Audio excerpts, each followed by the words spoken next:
ভুলেও যাবেন না দেশের এই ভয়ঙ্কর রেল স্টেশন। আর যদিও যান তাহলে অবশ্যই যাওয়ার আগে পকেটে হনুমান চল্লিশা রাখুন।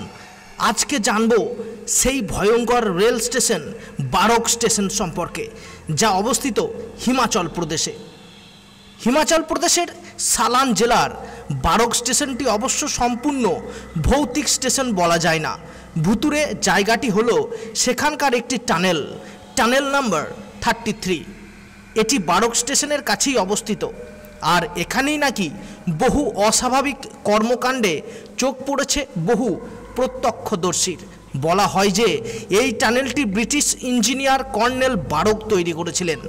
এই টানেলের পাশ দিয়ে হাঁটার সময় নাকি ওই ব্রিটিশ ইঞ্জিনিয়ারের আত্মহত্যাও করেছিলেন। স্থানীয় বাসিন্দাদের বিশ্বাস, কর্নেল বারকের আত্মা এখনও সেই টানেলে বাস করে। ভিডিওটি আপনাদের কেমন লাগলো তা অবশ্যই কমেন্ট বক্সে কমেন্ট করে জানান।